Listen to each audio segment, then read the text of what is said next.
Buenas tardes.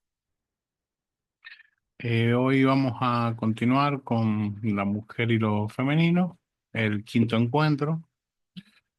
Em, y vamos a ir a un inciso que dice posición de Lacan, dentro de lo que es el capítulo uno, que son condiciones histórico-culturales de la sexualidad y el amor en Occidente. Posición de Lacan. En oposición a la historia entendida desde una causalidad finalista que cierra los sentidos, que Lacan critica conjuntamente con la noción de revolución desde las primeras clases del Seminario 20. Bueno, esa idea de la historia es una idea hegeliana, ¿no?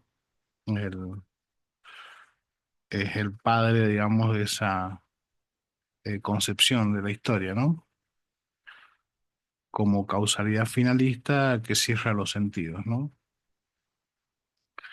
Em, Causalidad finalista, ¿no? El cierre de los sentidos es ya una cuestión eh, propia del psicoanálisis, ¿no? Em, la noción de historia en la que podemos agrupar a Foucault, Bain, Davidson y Lacan es aquella que plantea la pregunta por las posibilidades de elección formal que tiene a su disposición la época y que permite vislumbrar otras posibilidades en tanto se trata de una conexión lógico-conceptual. Bueno, está de las posibilidades de elección formal que tiene a su disposición la época, es decir, yo lo interpreto como las distintas em, tradiciones del pensamiento en cada época en las que uno puede optar por posicionarse, pero no es muy claro. Entonces, la noción de historia en la que podemos agrupar a Foucault, Bain, Davidson y Lacan es aquella que plantea la pregunta por las posibilidades de elección formal que tiene a su disposición la época y que permite vislumbrar otras posibilidades en tanto se trata de una conexión lógico-conceptual. Claro, no hay un único camino, ¿no? Donde se daría, la dialéctica hegeliana de, que apunta, que reduce todo, eh, toda la historia y la riqueza de acontecimientos a una eh,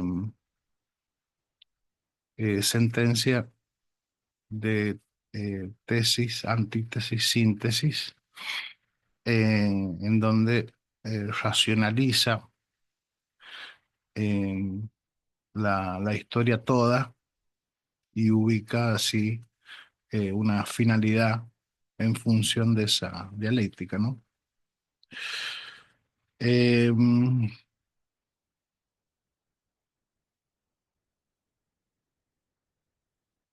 por ejemplo, la centralidad que a fines del siglo XIX toma el asunto de la sexualidad a partir del concepto de instinto sexual y la nosología de las perversiones dentro del campo científico es la condición de posibilidad de habilitación del psicoanálisis, de igual modo que la aparición de la lingüística estructural lo es para la noción de significante. Estas puntuaciones históricas han sido permanentes en la enseñanza de Lacan. En la clase 8 del seminario 20, Lacan necesita presentar una secuencia lógica y por ende histórica en los términos que acabamos de plantear para situar el surgimiento del psicoanálisis en relación a la ciencia y a la pertinencia de su campo en cuanto a lo sexual, el amor y el goce como hechos discursivos. La consignaremos brevemente incorporando referencias de otros seminarios y conferencias.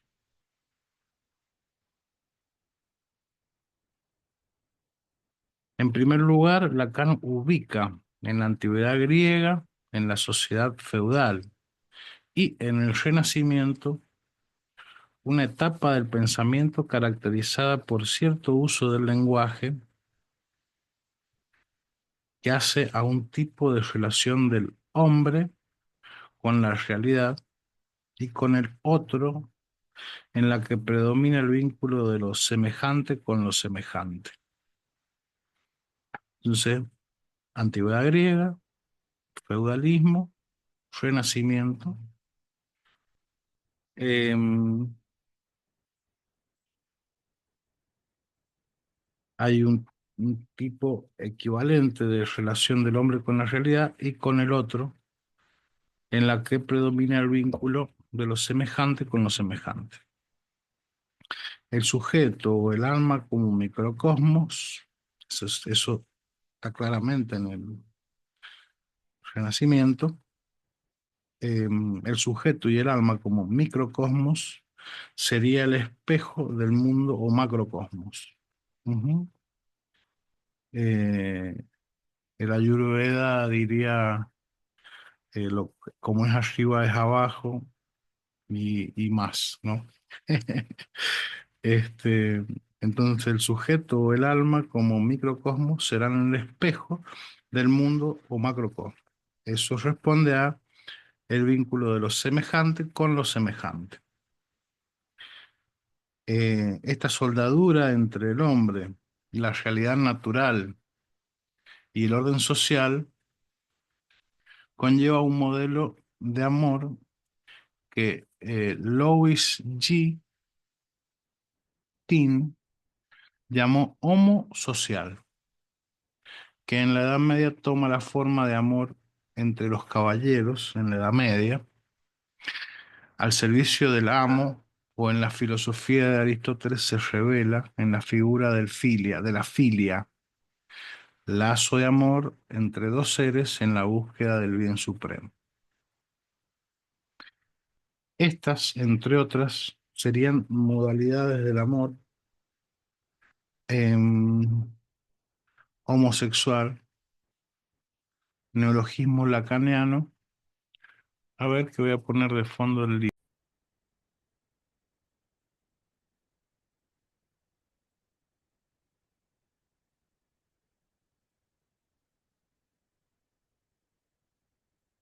Entonces, neologismo lacaniano, me olvidé de compartir.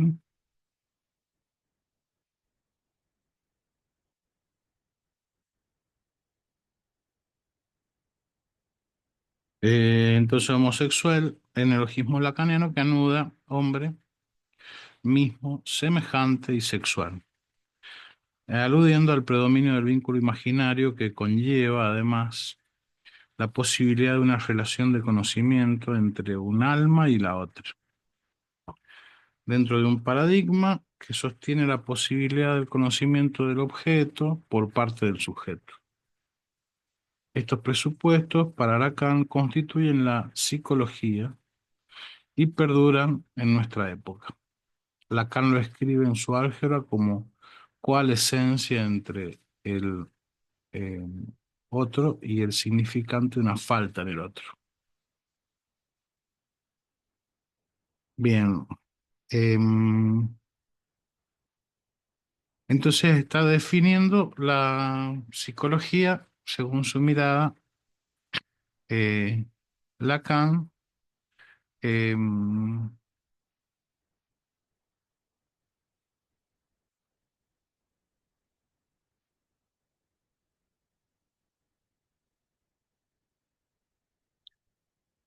eh, y da a entender la importancia de lo sexual para para esta psicología, ¿no? Dice, desde el seminario 2 Lacan reconoce el carácter inicialmente androcéntrico del orden simbólico, así como sus correcciones e inflexiones. Bueno, el orden simbólico, eh, en su carácter androcéntrico, es, bueno, falocentrista, eh, está masculinizado, digamos, ¿no? Tiene un sesgo, podría decirse, ¿no? Eh, Esta primera etapa histórica coincide en gran medida con el predominio de lo que Lacan llama el modelo unisexual, en función del cual la mujer se veía como semejante anatómicamente e inferior jerárquicamente al hombre. Era un hombre disminuido.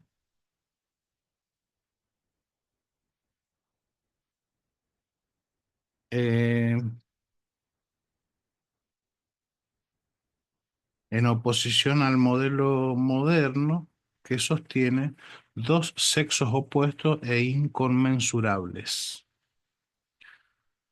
Por eso, cuando el modelo unisexual se impuso durante el Renacimiento, eran comunes los relatos de mujeres que devenían hombres por exceso de calor o de hombres que amamantaban. Se trataba de un régimen de relaciones entre lo posible y lo imposible, distinto del de la modernidad. Como Freud no contemplaba esas diferencias históricas, diagnosticó la bisexualidad en Leonardo a partir de las representaciones de los órganos genitales en sus dibujos, desconociendo que los biólogos renacentistas siempre veían un cuerpo masculino. Mira, mira vos, este, este es el modelo unisexual, ¿no? Donde la mujer era un hombre disminuido, pero era semejante.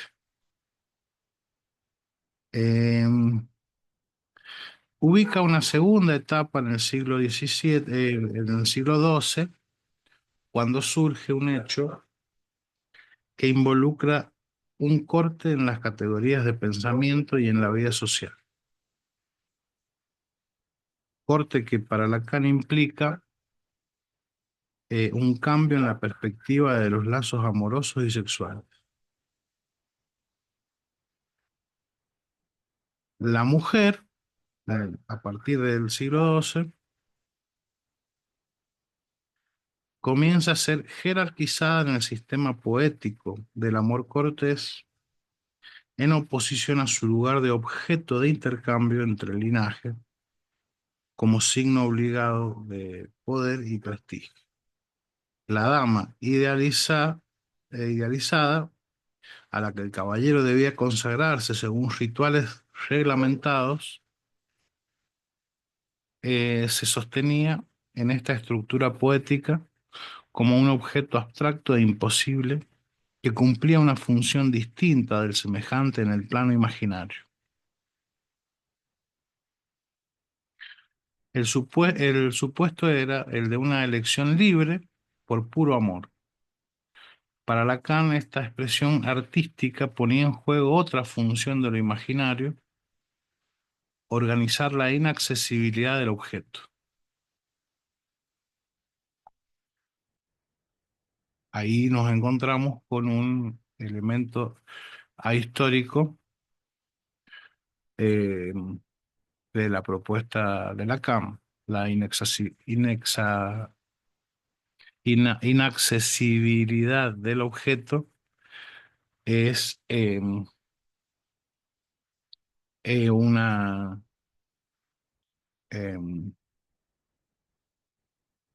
un componente axiomático, podría decirse, o un componente discursivo del psicoanálisis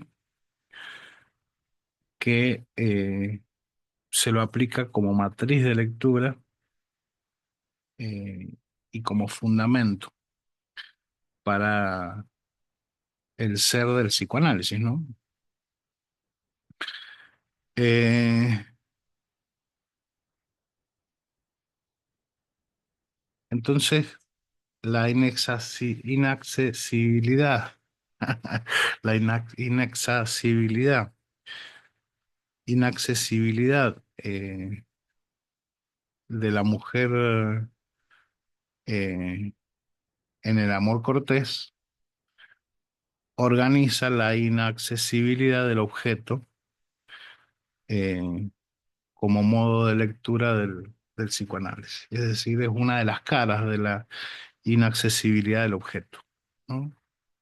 Porque, bueno, la estructura es la mujer a la que el caballero se consagra, eh, que está idealizada en un lugar en donde no hay en ningún momento un acceso carnal. Este, y ese que jugando, podríamos decir, la friend zone hoy en día, no tenía las cualidades de la friend zone, este, porque en realidad estaba reglado que fuese así. El caballero no se angustiaba, digamos, porque no podía poseer a la dama, sino que era una estructura que ubicaba a la dama en ese lugar y al caballero en ese otro, ¿no? Separados, inaccesibles. Dicho episodio histórico inaugura lo que luego se consolida como el modelo heterosexual de la relación amorosa a partir de la valorización de la figura femenina.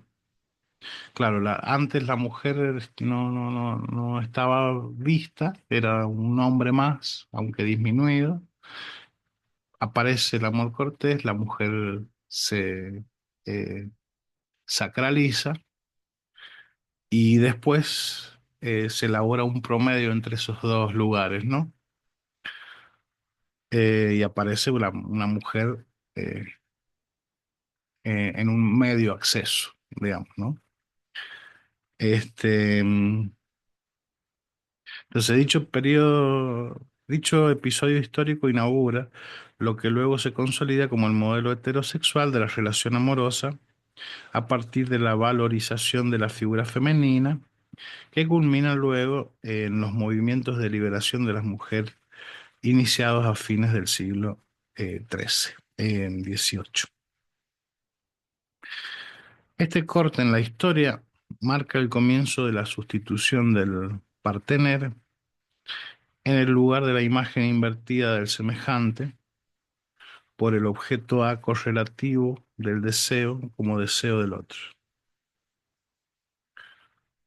Con la declinación del pensamiento cosmológico psicológico, o sea, el quiebre de la soldadura macrocosmos-microcosmos, en álgebra lacaniana, disociación entre A y significante de una falta en el otro, este sistema de ideas pierde su exclusividad con el surgimiento de la ciencia moderna en el siglo XVII, constituye el corte, que en el siglo XVII constituye el corte histórico decisivo que marcaría la fundación del sujeto con el que luego va a operar el psicoanálisis, dándole su estatuto clínico y terapéutico.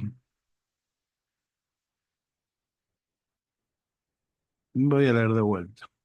Este corte en la historia marca el comienzo de la sustitución del partener en el lugar de la imagen invertida del semejante por el objeto A correlativo del deseo como deseo del otro. Con la declinación del pensamiento cosmológico psicológico, o sea, el quiebre de la soldadura macrocosmo-microcosmos, en álgebra lacaniana, disociación entre A y significante una falta en el otro. Este sistema de ideas pierde su exclusividad con el surgimiento de la ciencia moderna, que en el siglo XVII constituye el corte histórico decisivo que marcaría la fundación del sujeto con el que luego va a operar el psicoanálisis, dándole su estatuto clínico y terapéutico. La tesis de Coiré, a la que Lacan adscribe, es la matematización como requisito fundamental del saber científico y el establecimiento de la certidumbre a partir del cogito implican la ruptura del pacto entre el significante y las cosas. Se trata del momento de la puesta en evidencia de la función del significante en tanto representa al sujeto para otro significante.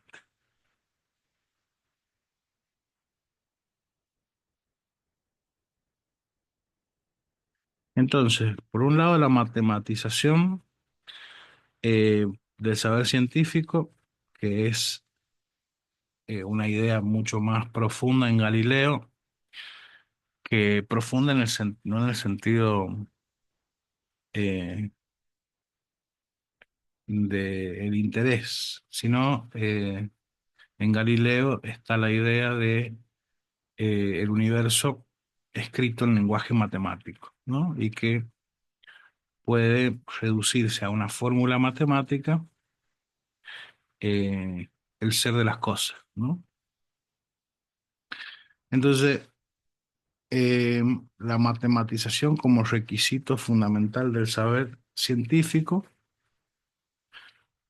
y el establecimiento de la certidumbre a partir del cogito implican la ruptura del pacto entre el significante y las cosas. Se trata del momento de la puesta en evidencia de la función del significante en tanto representa al sujeto para otro significante. Bueno, esa ruptura entre el significante y las cosas eh, podría pensarse en términos socirianos como la ruptura entre el eh, signo eh, y las cosas, ¿no? Por un lado eso, eh, más que el significante y las cosas. Y,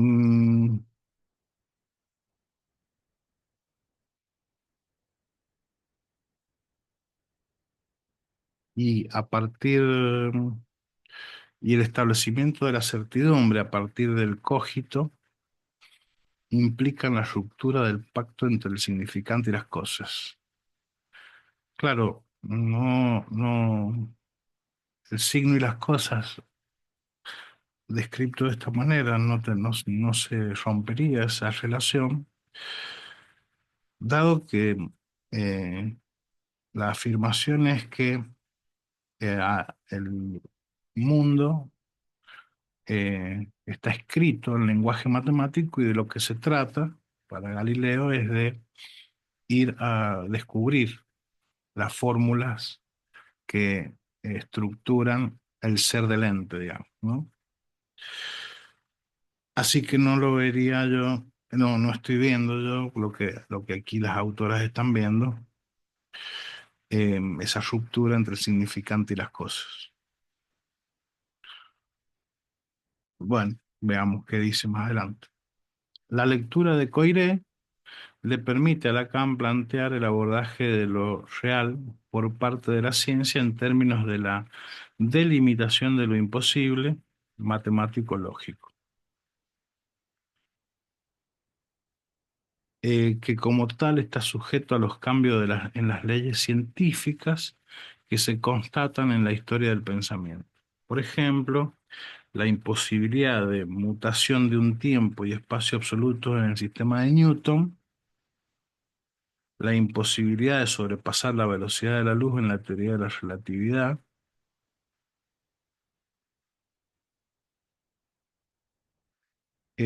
o el principio de incertidumbre en la física cuántica. Claro, en función de las leyes. de la ciencia, que la ciencia va estableciendo,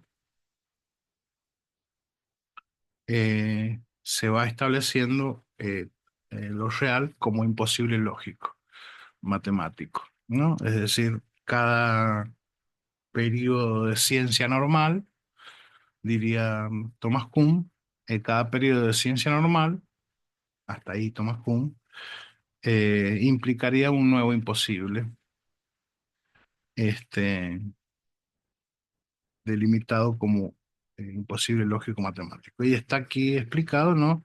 Con los ejemplos. La imposibilidad de mutación de un tiempo y espacio absolutos en el sistema de Newton, eso no entiendo, esa mutación. La imposibilidad de sobrepasar la velocidad de la luz en la teoría de la relatividad, bueno, nada puede tener una velocidad absoluta mayor a 300.000 kilómetros sobre segundo, ¿no? O el principio de incertidumbre en la física cuántica. Es decir, se hacen las cuentas eh, en una matemática muy este, compleja y esas cuentas dan que nada puede superar la velocidad de 300.000 kilómetros sobre segundo, ¿no? Ninguna partícula puede viajar a mayor velocidad que esa. Y la que encuentran que viaja a esa velocidad es el fotón, ¿no?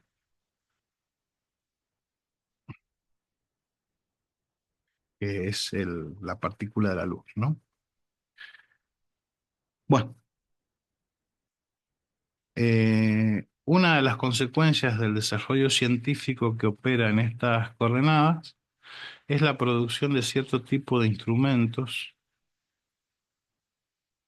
que desde el microscopio a la TV, según Lacan, han propiciado una nueva forma de lazo social, cuestión que no profundizaremos, pero que referimos solo para subrayar la dificultad de concebir ciertos términos del psicoanálisis que Lacan propone por fuera de las transformaciones histórico-culturales. Desde esta perspectiva, el psicoanálisis surge para la teoría lacaniana como un discurso científico que vincula la verdad subjetiva con la vida sexual.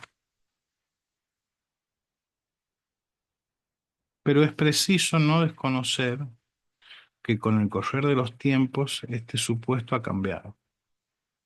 Lacan en 1967 ya reconoce que la sexualidad ha dejado de ser la revelación de lo oculto, pero expresa, en coincidencia con ciertas tesis Foucaultianas, que debe haber habido una razón para que la sexualidad haya asumido una vez la función de verdad y además, si la asume una vez, la conserva. Respecto a este hecho discursivo, fechado en cierto contexto histórico, la posición de Lacan es clara. El psicoanálisis tiene a su alcance que la sexualidad agujerea la verdad.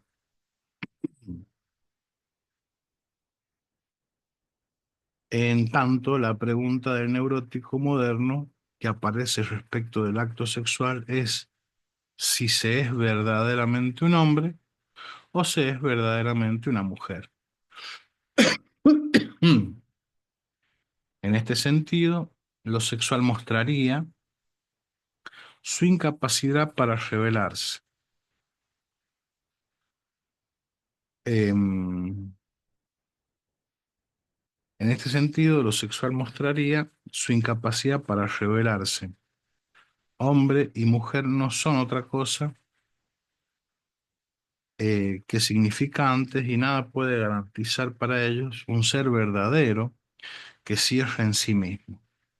Lacan es contundente al ubicar al psicoanálisis a contrapelo de un supuesto actual, la idea de que la sexualidad es expresión de la forma individual de la personalidad. Bueno, esto lo podríamos decir de otra manera, que uno no escoge la posición sexual que va a ocupar, sino que la posición sexual lo escoge a uno, ¿no? Esto es eh,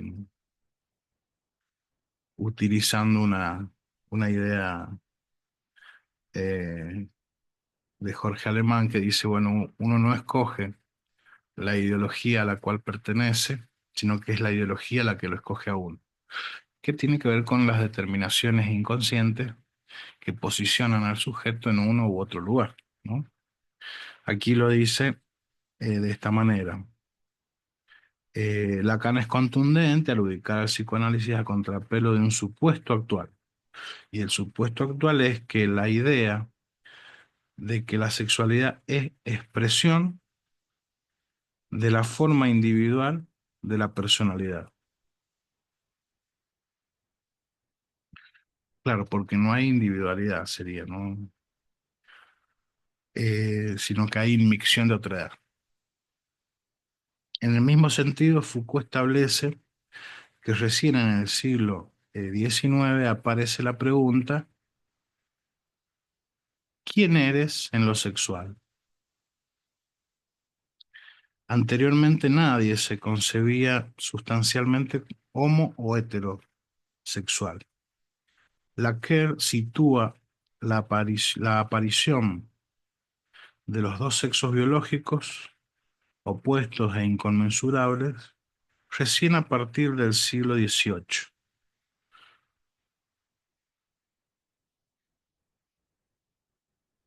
cuando el orgasmo se convierte en un indicador biológico de la vida sexual.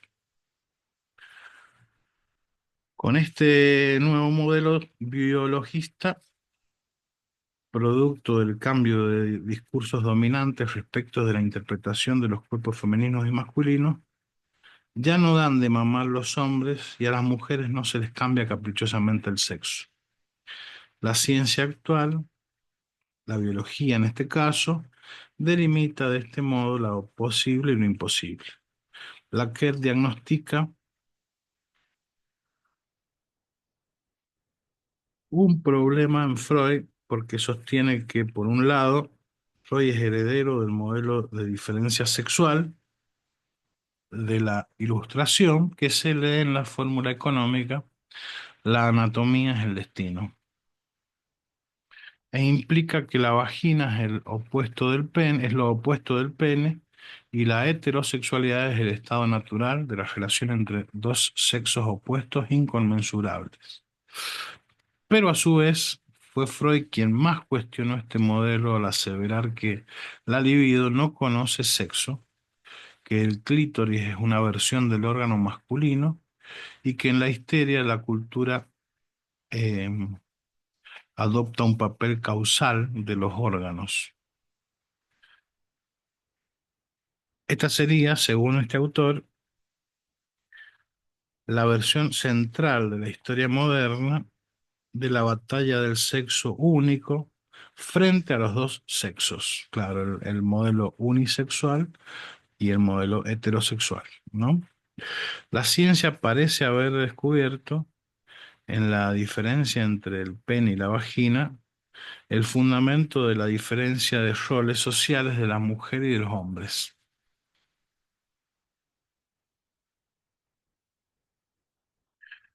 O sea, tener pene o tener vagina implica eh, una distribución del trabajo, ¿no? O de los roles sociales.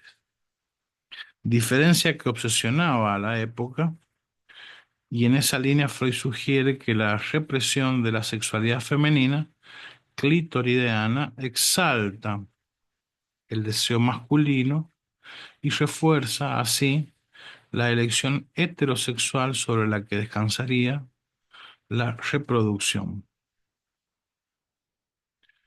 Em, bueno,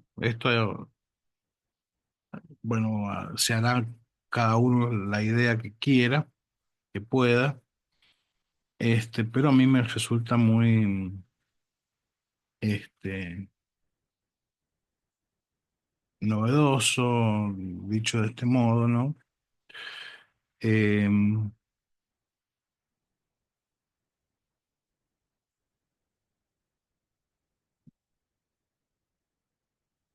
Uy, se me perdió la... Ahí está esto. Y en esa línea, Freud sugiere que la represión de la sexualidad femenina clitoridiana exalta el deseo masculino y refuerza así la elección heterosexual sobre sobre la que descansaría la reproducción, la familia y la misma civilización. Em, Otra tesis problemática de Freud, la presión social. Claro, la represión sexual clitoridiana, se me ocurre, es la confección de eh, un ser al cual el hombre domina, ¿no? Sí, no sé si se me viene esa asociación, ¿no? Otra tesis problemática de Freud, la presión social toma un niño perverso polimorfo y lo conmina a integrarse como hombre o como mujer heterosexual, apoyándose en el correlato orgánico del cuerpo en la oposición de los sexos y sus órganos. En este punto, Lacan plantea una renovación del sentido de lo que Freud ha llamado sexualidad. Entendemos que en esta propuesta la sexualidad no consiste en algo oculto que el psicoanálisis ayuda a revelar y que atañe a lo más propio de cada uno. Entonces, la sexualidad no es eso, dice en términos de Lacan, ¿no? En la teoría de Lacan, la sexualidad se localiza como un agujero en el campo de la verdad, no hay relación sexual, y en el neurótico moderno la pregunta por lo sexual implica este agujero, que se tematiza con la fórmula no hay relación sexual o no hay inscripción de la relación proporción sexual en la estructura. No nos adentraremos en el desarrollo,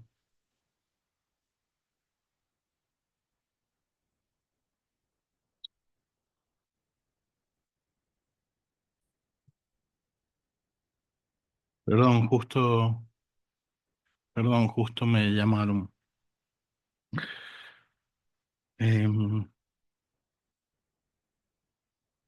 Entonces, en la teoría de Lacan, la sexualidad se localiza como un agujero en el campo de la verdad y en el neurótico moderno la pregunta por lo sexual implica este agujero que se tematiza con la fórmula no hay relación sexual o no hay inscripción de la relación proporción sexual en la estructura.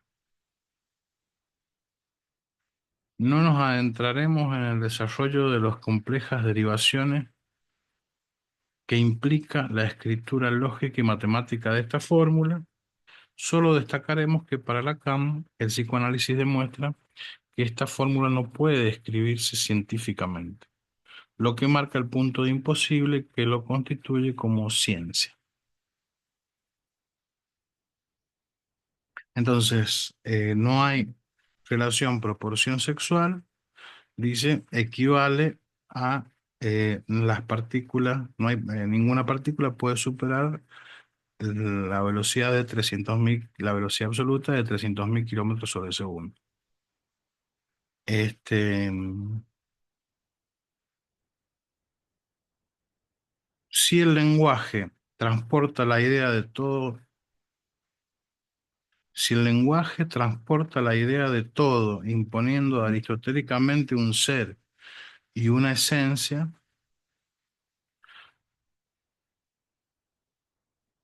todo hombre es X, no se puede establecer en psicoanálisis que todo hombre sea apto para satisfacer a toda mujer. Parafraseando a Lacan en el Seminario 20, será imposible escribir como tal la relación sexual porque, entre otras razones, hombre y mujer como significantes están ligados al uso corriente, discorriente, discorant, bueno, no sé, eso está escrito en francés, del lenguaje, al uso corriente, discorriente del lenguaje, lo que impide pensarlos desde una perspectiva ahistórica.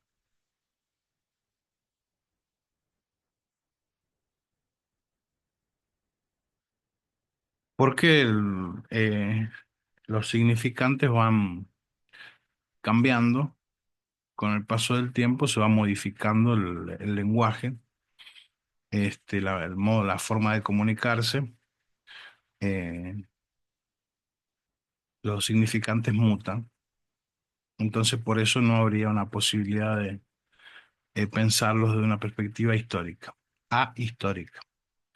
Para concluir, el psicoanálisis de Lacan se inscribe en el campo de la ciencia, en oposición a cualquier otro programa epistémico que conciba la sexualidad y el goce como reales transhistóricos y que por lo tanto recurra implícita o explícitamente a a la biología para sostener su posición.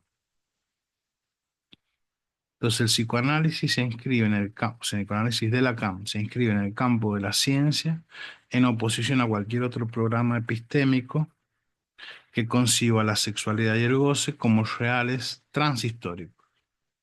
Es decir, se supone que eh, el psicoanálisis en Lacan está eh, relacionado, no están cerradas sus definiciones y sus puntos de apoyo, sino que está abierto a seguir modificándose en oposición, y eso lo haría científico, en oposición a los programas epistémicos que conciban la sexualidad y el goce como reales transhistóricos, como sería eh, en el caso de Freud, supongo, em, en donde la matriz del Edipo eh, implican sexualidad y goce, ¿no? De manera transhistórica, porque el Edipo eh, funciona eh, para siempre, digamos. Entonces,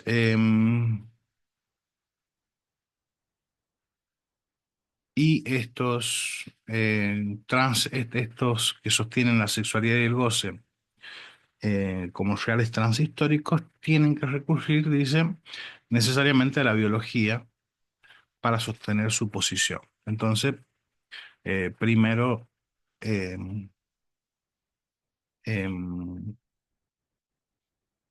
la carne, digamos, primero la biología, para poder pararse como eh,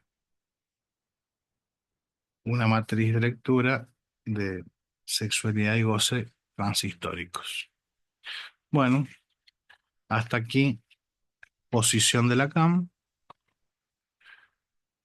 Continuamos la próxima con Lacan y un paradigma del amor en Occidente. Muchas gracias. Esto debería haber dicho al principio. Siempre me olvido. Denle like al video y suscríbanse al canal. Así me motivan a seguir haciendo esto. Bueno, a lo mejor no hay que motivarme porque no tiene mucho sentido. Pero bueno, es lo que por ahora estoy haciendo.